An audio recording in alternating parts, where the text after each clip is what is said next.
ഫോമായുടെ കേരള കൺവെൻഷനിൽ പിന്നെ പ്രശസ്ത സംവിധായകനും എഴുത്തുകാരനുമായ ശ്രീകുമാരൻ തമ്പി പറഞ്ഞത് വളരെ ശ്രദ്ധേയമായി തോന്നി. അദ്ദേഹം പറഞ്ഞത്, അദ്ദേഹം എഴുതിയതാണ് സത്യനായക അല്ല പിന്നെ എന്നൊക്കെ പറഞ്ഞുള്ള ക്രിസ്തീയ ഗാനങ്ങൾ. ഇന്നും അത് പിന്നെ ക്രൈസ്തവർ നെഞ്ചോടേറ്റി നടക്കുന്ന ഗാനങ്ങളാണ്. അപ്പോൾ അവ എഴുതുമ്പോൾ അദ്ദേഹം ക്രിസ്ത്യാനിയായിരുന്നു. അതുപോലെ തന്നെ ഹൈന്ദവ ഗാനങ്ങൾ എഴുതുമ്പോൾ അദ്ദേഹം ഹിന്ദുവും, മുസ്ലിം ഭക്തിഗാനങ്ങൾ എഴുതുമ്പോൾ മുസ്ലിമും ആയിരുന്നു എന്നാണ് പറഞ്ഞത്. എന്ന് പറഞ്ഞാൽ ആ വിശ്വാസത്തോട് താതാത്മ്യം പ്രാപിക്കാതെ അത്തരം ഗാനങ്ങൾ എഴുതാനാവില്ല എന്നാണ് അദ്ദേഹം സമർത്ഥിച്ചത്. എന്തായാലും അദ്ദേഹത്തിൻ്റെ സാന്നിധ്യവും പ്രസംഗവും ഈ കൺവെൻഷനെ സജീവമാക്കിയെന്നുള്ള കാര്യത്തിലൊരു സന്ദേഹവുമില്ല. രാഷ്ട്രീയക്കാർ, കേന്ദ്രമന്ത്രി ജോർജ് കുര്യൻ വന്നു. അദ്ദേഹം പതിവ് പോലെ നമ്മുടെ കേരളത്തിൻ്റെ വികസനത്തിൻ്റെ കാര്യത്തിൽ നമ്മൾ പങ്കാളികളാകണം, അതായത് വിദേശത്തുള്ളവരെ ഇവിടെ കാശൊക്കെ നിക്ഷേപിക്കണം എന്ന് പിന്നെ പതിവ് പോലെ ആഹ്വാനം ചെയ്തു. അതങ്ങനെയാണല്ലോ വേണ്ടതും. അതുപോലെ തന്നെ മന്ത്രിമാർ മോൻസ് ജോസഫ് MLA ഉണ്ടായിരുന്നു, നേരത്തെ ആൻ്റോ ആൻ്റണി MP ഉണ്ടായിരുന്നു. അപ്പം ധാരാളം ഈ പ്രവാസികൾ, അമേരിക്കയിലുള്ള പിന്നെ പ്രവാസികൾ കൂടുതൽ കോട്ടയം ജില്ലയിലാണെന്നാണ് അദ്ദേഹം പറഞ്ഞത്. കോട്ടയം ജില്ല അല്ല, ഈ മേഖലയിൽ, തിരുവിതാംകൂർ ഈ മേഖലയിൽ. അതുപോലെ തന്നെ രാവിലെ റോഷി അഗസ്റ്റിൻ പിന്നെ മന്ത്രി വന്നിരുന്നു. പിന്നെ VN വാസവൻ ഒന്ന് മുഖം കാണിച്ചിട്ട് പോവുകയാണ് ചെയ്തത്. അദ്ദേഹത്തിന് പിന്നെ പങ്കെടുക്കാൻ സമയം കിട്ടിയില്ല എന്ന് തോന്നുന്നു. അങ്ങനെ അതുപോലെ തന്നെ മാണി C കാപ്പൻ, പിന്നെ ജോസ് കെ മാണി, നിഷ കെ മാണി. അപ്പോൾ സമ്പന്നമായ ഈ കൺവെൻഷൻ വളരെ സമ്പന്നമായിരുന്നു രാഷ്ട്രീയ നേതാക്കളുടെ പങ്കാളിത്തം കൊണ്ട്. അവരെ എല്ലാവരും ഒന്നും പ്രസംഗിച്ചില്ല എങ്കിൽ കൂടി പൊതുവിൽ വന്നവർക്ക് ഒട്ടും വിരസതയോ മുഷിപ്പോ തോന്നിയില്ല എന്നുള്ളതാണ് സത്യം. പിന്നെ ആളുകൾ ധാരാളം പേർക്ക് സഹായം എത്തിക്കാൻ കഴിഞ്ഞു എന്നുള്ളതാണ് ഫോമയുടെ ഏറ്റവും വലിയ വിജയമായിട്ട് എനിക്ക് തോന്നുന്നത്. ഇപ്പോൾ ബേബി മണക്കുന്നേൽ, ബൈജു വർഗീസ് ടീം, അതിനൊപ്പം തന്നെ പീറ്റർ കുളങ്ങര. അപ്പോൾ അവരൊക്കെ ചെയ്യുന്ന ആ നല്ല കാര്യങ്ങൾ, പിന്നെ ഈ കാഴ്ചയില്ലാത്തവർക്ക് ലാപ്ടോപ്പ്, പ്രത്യേകതരം ലാപ്ടോപ്പ്, ബ്രെയിൽ ലിപി ഉപയോഗിച്ചുള്ള ലാപ്ടോപ്പ്, അതുപോലെ തന്നെ പിന്നെ നടക്കാൻ കഴിയാത്തവർക്ക് ഈ സ്കൂട്ടർ, പിന്നെ മുച്ചക്ര സ്കൂട്ടർ, ഇലക്ട്രിക് സ്കൂട്ടർ. അപ്പോൾ അങ്ങനെ അത് പിന്നെ കുറേ പേർക്ക് തയ്യൽ മെഷീൻ, പിന്നെ അതുപോലെ തന്നെ നേഴ്സിംഗ് വിദ്യാർത്ഥിനികൾക്ക് സഹായം. അത് പിന്നെ 50ഓളം പേർക്ക്, ഒട്ടേറെ പേര് വന്ന് അത് വാങ്ങുകയും ചെയ്തു. അപ്പോൾ അതെല്ലാം കണ്ടപ്പോൾ പിന്നെ നമ്മൾ സജീവമായ പ്രവർത്തനങ്ങൾ നമ്മൾ തുടരുന്നു എന്നുള്ളതിൻ്റെ വ്യക്തമായൊരു സൂചനയായി. അതിൻ്റെ പിന്നിൽ പ്രവർത്തിച്ച പീറ്റർ കുളങ്ങര, അങ്ങനെയുള്ള ആളുകൾ തീർച്ചയായിട്ടും അഭിനന്ദനം അർഹിക്കുന്നു എന്നുള്ള കാര്യത്തിൽ യാതൊരു തർക്കവുമില്ല. നമ്മളെക്കൊണ്ട് കഴിയുന്ന സഹായങ്ങളൊക്കെ നമ്മൾ ചെയ്യുക.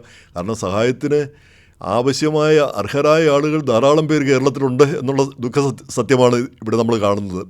ഇന്നത്തെ കാലത്ത് തയ്യൽ മെഷീനൊക്കെ ഒരു ലക്ഷറിയോ ഒരു വലിയ കാര്യമോ അല്ല. പക്ഷേ അതുപോലും സൗജന്യമായി കിട്ടിയാൽ മാത്രമേ പിന്നെ മുന്നോട്ട് പോകാൻ കഴിയുമെന്ന് പിന്നെ കരുതുന്ന ആളുകൾ, പിന്നെ അങ്ങനെയുള്ള നിവൃത്തികളുടെ ആളുകൾ ധാരാളമായിട്ട് ഇവിടെ ഇപ്പോഴുമുണ്ട്. ആ ദുഃഖസത്യം നമ്മൾ അറിഞ്ഞിരിക്കേണ്ടതുണ്ട്. ഇപ്പോൾ അമേരിക്കയിൽ നമ്മൾ പലപ്പോഴും പറയാറുണ്ട്, നമുക്ക് ഉദ്ദേശിച്ചത്ര കിട്ടിയില്ല, അല്ല ഉദ്ദേശിച്ചത്ര നേട്ടങ്ങൾ നമുക്ക് ഉണ്ടാക്കാൻ കഴിഞ്ഞില്ല നമ്മുടെ പല കാര്യങ്ങളിലും. പക്ഷേ എത്രയോ സമ്പന്നമായിട്ടാണ് നമ്മളവിടെ ജീവിക്കുന്നത്. പിന്നെ ഒന്ന് ഓർത്ത് നോക്കിയാൽ ഇപ്പോൾ കേരളത്തിൽ പകൽ സമയത്ത് ഉച്ച സമയത്തൊന്ന് ഇറങ്ങി നടക്കണം, അപ്പോഴാണ് അതിൻ്റെ ആ വ്യത്യാസം മനസ്സിലാകുക. നമ്മളവിടെ ജീവിക്കുന്നു, ഇവിടെ ജീവിക്കുന്നു, എത്രയോ ബുദ്ധിമുട്ടാണ് ഈ കാലാവസ്ഥയിലും ഒന്ന് ഇറങ്ങി നടക്കാനായിട്ട് തോന്നുക. നമ്മളവിടെ 2 അടി സ്നോയിലും 3 അടി സ്നോയിലും ഒക്കെ കഴിയുന്നവരാണ്. പക്ഷേ എങ്കിൽ കൂടി ഇവിടെ ആ സാധാരണ നിത്യജീവിതം പോലും ഒരു പ്രശ്നമാണ്. ഏതൊരു കാര്യം, ചെറിയ കാര്യങ്ങൾ പോലും അവിടെ ചെറിയ നിസ്സാര കാര്യമായിരിക്കുന്നത് പോലും ഇവിടെ ഒരു ബുദ്ധിമുട്ടുള്ള കാര്യമായും പിന്നെ കാണപ്പെടുന്നു. അതാണ് ഏറ്റവും സങ്കടകരമായൊരു കാര്യം. അവിടെ നമുക്കൊരു കമ്പ്യൂട്ടറിൽ പിന്നെ ഓൺലൈനിൽ ചെയ്യാവുന്ന കാര്യമാണ്. ഇവിടെ സർക്കാർ ഓഫീസിൽ പോയി കുത്തിപ്പിടിച്ചിരുന്ന് പിന്നെ അത് ചെയ്തെടുക്കണം. അവിടെ ഇരിക്കുന്ന ഉദ്യോഗസ്ഥൻ്റെ മുഖം കാണണം. പിന്നെ ഇങ്ങനെയുള്ള സ്ഥിതിഗതികൾ. അതുപോലെ തന്നെ പിന്നെ പകൽ സമയത്തും മറ്റുമൊക്കെ ജോലി ചെയ്യുന്ന ആളുകൾ, അല്ലെങ്കിൽ ഈ ട്രാവലിംഗ് ഇങ്ങനെയുള്ള ആളുകൾ നടന്നു പോകുന്നത് ഈ ചൂടത്തും മറ്റും.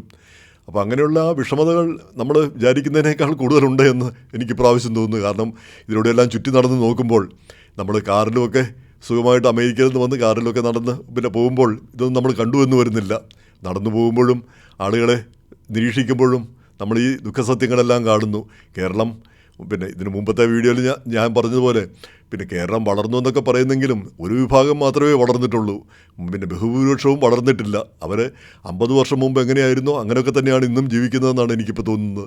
ആ വ്യത്യാസങ്ങളൊന്നും അതിൽ പരം വലിയ വ്യത്യാസങ്ങളൊന്നും അവരുടെ ജീവിതത്തിൽ വന്നിട്ടില്ല. അപ്പോഴാണ് നമ്മൾ ഫോമയെ പോലുള്ള സംഘടനകൾ ഇങ്ങനെയുള്ള ജീവകാരുണ്യ പ്രവർത്തനങ്ങളൊക്കെ ആയിട്ട് മുന്നോട്ട് വരുന്നത്. അത് എത്രയും സന്തോഷകരമായൊരു കാര്യമാണ്. നമ്മളെക്കൊണ്ട് ഇതൊക്കെയല്ലേ പറ്റുള്ളൂ. ഇതിൽ കൂടുതൽ വലിയ കാര്യങ്ങളൊന്നും ചെയ്യാൻ പറ്റിയെന്ന് നമുക്ക് വരില്ല. പക്ഷേ ചെറിയ കാര്യങ്ങളെങ്കിലും ചെയ്യാൻ നമ്മൾ മുന്നോട്ട് വരുന്നു, സന്മനസ്സ് കാണിക്കുന്നു എന്നുള്ളതാണ് അതിലെ ഏറ്റവും വലിയ കാര്യം. അപ്പോൾ ഇന്നലത്തെ കൺവെൻഷനിൽ എനിക്ക് ഈ രാഷ്ട്രീയക്കാർ വന്ന് പിന്നെ ഓഫ് കോഴ്സ് അവർ വരുമല്ലോ, പിന്നെ കാരണം നമ്മളുമായിട്ടൊക്കെ ബന്ധമുള്ളവരാണ് അവർ. പലർക്കും നമ്മുടെ പല ആളുകളും പിന്നെ സാമ്പത്തികവും സഹായങ്ങളും ഒക്കെ എത്തിക്കുന്ന ആളുകളാണ്. പക്ഷേ അതിൽ നടന്ന ഒരു പിന്നെ ഫാഷൻ ഷോ എനിക്ക് വളരെ ഇഷ്ടപ്പെട്ടു.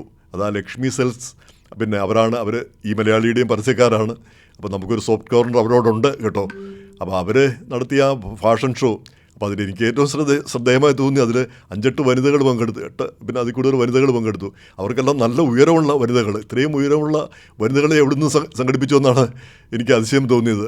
എന്തായാലും അവരുടെ ആ വേഷങ്ങൾ, സാരിയും അതുപോലെയൊക്കെയുള്ള വേഷം ഏറ്റവും സഭ്യമായ ഏറ്റവും മനോഹരമായ വേഷങ്ങൾ. അല്ലാതെ അതിൽ ഫാഷൻ ഷോ എന്ന് പറയുമ്പം അതിലൊരു ആഭാസത്തിൻ്റെ ഒരു ഭാഗം പോലുമില്ല, ഒരു കണിക പോലുമില്ല. അപ്പോൾ അത് അത്യന്തം മനോഹരമായിരുന്നു. അത് രാത്രിയായി പോയതുകൊണ്ട് കാണികൾ കുറച്ച് കുറവായി പോയി എന്നുള്ളൊരു പിന്നെ വിഷമതയും തോന്നി. അതിൻ്റെ കൂടെ നമ്മുടെ വനിതകൾ, അമേരിക്കയിൽ നിന്നുള്ള വനിതകൾ, അവരും സുന്ദരികൾ തന്നെ. പിന്നെ മധ്യവയസ്കരാണെങ്കിൽ കൂടി അവതരിപ്പിച്ച ഫാഷൻ ഷോയും അതും ഹൃദ്യമായിരുന്നു. പിന്നെ ഇങ്ങനെയുള്ള വൈവിധ്യമാർന്ന പരിപാടികൾ അവതരിപ്പിക്കാൻ നമുക്ക് കഴിഞ്ഞു, പല കാര്യങ്ങളും ചെയ്യാനും കഴിഞ്ഞു എന്നുള്ളത് ഈ ഭാരവാഹികളെ സംബന്ധിച്ചിടത്തോളം പിന്നെ അഭിനന്ദനം അർഹിക്കുന്ന ഒരു കാര്യമാണ്. നമ്മളെക്കൊണ്ട് ഇതൊക്കെയാണ് കഴിയുന്നത്. ഇത് കുറച്ചുകൂടെ വിപുലപ്പെടുത്താനായിട്ട് നമുക്ക് കഴിയുമായിരിക്കും ഒരുപക്ഷെ. അത് ഓരോ ഭരണസമിതിയും ഓരോ വരുന്ന ആളുകളും അതിലേക്ക് ശ്രദ്ധ ഊന്നേണ്ടത് ഒരാവശ്യമാണ്. കേരളത്തിനെ സഹായിക്കുന്നത് ഒട്ടും പിന്നെ മോശമായ കാര്യമല്ല, കാരണം അത് ഏറ്റവും ആവശ്യമുള്ള കാര്യമാണെന്ന് തോന്നുന്നു. ഇവിടെ വന്നു കഴിയുമ്പോഴാണ് യാഥാർത്ഥ്യങ്ങൾ മനസ്സിലാക്കുമ്പോൾ ഇവിടെ അർഹിക്കുന്നവരും ആവശ്യമുള്ളവരും ധാരാളമാണ്. കൊടുക്കാൻ നമുക്ക് അത്രയ്ക്ക് കഴിയില്ലെങ്കിൽ കൂടി, പക്ഷേ നമ്മളെക്കൊണ്ട് കഴിയുന്നത് ചെയ്യേണ്ടതുണ്ട്. അതുപോലെ തന്നെ ഈ ആളുകൾ ഇവിടം വിട്ടു പോകുന്നതിനെ പറ്റിയൊക്കെ പിന്നെ പലരും പരിതപിക്കാറുണ്ട്. കേരളം വിട്ടുപോകുന്നു, കേരളത്തിൽ കിടന്നാൽ പിന്നെ എന്തോ ചെയ്യും നിങ്ങൾ? ഇവിടെ ആകപ്പാടെ ഇത്തിരി 4-3 പിന്നെ 7 സെൻറ്റ് സ്ഥലമാണ് ആകപ്പാടെ പിന്നെ കേരളത്തിലുള്ളത്. ഇവിടെ എല്ലാവരും കൂടി കിടന്നാൽ എങ്ങനെ ജീവിക്കാൻ പറ്റും? അപ്പോൾ കഴിയുന്ന ആളുകൾ വിദേശത്തൊക്കെ പോകാൻ കഴിയുകയും അവിടെയൊക്കെ പൗരത്വം എടുക്കാനും സ്ഥിരമായിട്ട് ജീവിക്കാനും കഴിയുന്നവരൊക്കെ ഉറപ്പായിട്ടും പോയിരിക്കണം. അല്ലാതെ ഇവിടെ കിടന്ന് ഈ ഒരു കൂട്ടപ്പൊരിച്ചിൽ അതിനുവേണ്ടി തുടരുന്നതിന് പകരം പിന്നെ രക്ഷപ്പെടുക എന്ന് പറഞ്ഞാൽ കുറഞ്ഞ പക്ഷേ ഇവിടുത്തെ ആ ഒരു സാമ്പത്തിക പ്രതിസന്ധിക്ക് ഇവിടെയെങ്കിലും ഒരു കുറവ് വരുത്താനായിട്ട് നമുക്ക് കഴിയും. അമേരിക്കയിൽ നിന്ന് നമ്മുടെ ഈ പ്രസംഗത്തിൽ ആരോ പറഞ്ഞത്, ഈ അമേരിക്കയിലുള്ള നമ്മൾ ഇവിടെ നിന്ന് ഒരു കാര്യം പോലും ഒരു ആനുകൂല്യം പോലും നമ്മൾ സ്വീകരിക്കുന്നില്ല. നമുക്കൊരു ആനുകൂല്യം വേണ്ട, നമ്മൾ ഇങ്ങോട്ട് കൊടുക്കുകയല്ലാതെ നമ്മൾ അങ്ങോട്ട് ഒന്നും മേടിക്കുന്ന ഒരാളുകളല്ല, നമുക്ക് ആവശ്യമില്ല. അപ്പം അങ്ങനെ ഈ വിദേശത്തൊക്കെ പോകാൻ കഴിയുന്നവർ പോകണം. തീർച്ചയായിട്ടും ഇവിടെ എല്ലാവരും കൂടി കിടന്ന് പിന്നെ കടിപിടി കൂടുകയല്ല വേണ്ടത്. അപ്പം വിദേശത്ത് പോകുന്നതും അവിടെ ജീവിക്കുന്നതും ഒട്ടും മോശമായ കാര്യമല്ല. പക്ഷേ അതേസമയം തന്നെ അതിൻ്റേതായ വിഷമതകളും ബുദ്ധിമുട്ടുകളും ഉണ്ട് എന്നുള്ളത് നേര് തന്നെ. എങ്കിലും അത് ഒട്ടും മോശമായ കാര്യമായിട്ട് കണക്കാക്കേണ്ടതില്ല എന്നാണ് പിന്നെ തോന്നിയത്. ഇന്നിപ്പോൾ ഏതായാലും ഫോമയുടെ കൺവെൻഷനോടനുബന്ധിച്ച് കുമരകത്തേക്കൊരു ബോട്ട് യാത്രയാണ്. നിർഭാഗ്യവശാൽ എനിക്ക് പോകാൻ കഴിഞ്ഞില്ല. കാരണം ഈ മലയാളിയുടെ ചെറുകഥാ മത്സരത്തിലെ വിജയികൾക്ക് നാളെ ഉച്ചയ്ക്ക് പിന്നെ കൊച്ചി ഗോകുലം പാർക്കിൽ വെച്ച് നമ്മൾ സമ്മാനങ്ങൾ വിതരണം ചെയ്യുന്നുണ്ട്. അത് പിന്നെ പ്രശസ്ത സാഹിത്യകാരൻ പിന്നെ സക്കറിയ വരുന്നു, ഡോക്ടർ എം വി പിള്ള, അതുപോലെ തന്നെ പിന്നെ ഈ കമ്പിളി കണ്ടത്തെ കൽഭരണി എഴുതിയ പ്രൊഫസർ ബാബു ജോസഫ്, പിന്നെ ഫോമായുടെ പിന്നെ ദലീമ ജോജോ MLA ഗായിക കൂടിയാണവർ. അതുപോലെ തന്നെ ഫോമായുടെ പ്രസിഡന്റ് മണക്കുന്നേലും പിന്നെ സെക്രട്ടറി ബൈജു വർഗീസും ഇവരൊക്കെയാണ് മുഖ്യാതിഥികളായിട്ട് പങ്കെടുക്കുന്നത്. അപ്പോൾ അതിൻ്റെ ഗുണമെന്താണെന്ന് ചോദിച്ചാൽ 12 മണിക്ക് അത് കൃത്യം 12 മണിക്ക് തുടങ്ങും. ഒരു 11:30 തന്നെ തുടങ്ങാനായിട്ടാണ് നമ്മൾ ആഗ്രഹിക്കുന്നത്. കാരണം ഉച്ചയ്ക്ക് ശേഷം അതേ വേദിയിൽ വെച്ചാണ് ഫോമായുടെ ബിസിനസ് മീറ്റ് നടക്കുന്നത്. അപ്പം കുറച്ച് നേരത്തെ വരിക, പിന്നെ പങ്കെടുക്കുന്നവരെല്ലാവരും കുറച്ച് നേരത്തെ വന്നാൽ 2 പരിപാടിയിൽ ഈ മലയാളിയുടെ പരിപാടിയിൽ പങ്കെടുക്കാം. അതുപോലെ തന്നെ കുറച്ച് കഴിഞ്ഞാൽ ഉടനെ ലഞ്ചിന് ശേഷം പിന്നെ ഫോമായുടെ പരിപാടിയിലും പങ്കെടുക്കാം. അപ്പം എല്ലാവർക്കും അതിലേക്ക് സ്വാഗതമുണ്ട്. അപ്പം പിന്നെ കഴിയുന്നത്ര പേർ പിന്നെ ഇവിടെ അമേരിക്കയിൽ നിന്ന് വന്നിട്ടുള്ള ആളുകൾ, അതുപോലെ തന്നെ ഇവിടെയുള്ള നമ്മുടെ സുഹൃത്തുക്കളുമൊക്കെ ഈ ചടങ്ങിൽ പങ്കെടുക്കണമെന്ന് പ്രത്യേകം അഭ്യർത്ഥിക്കുകയും ചെയ്യുന്നു.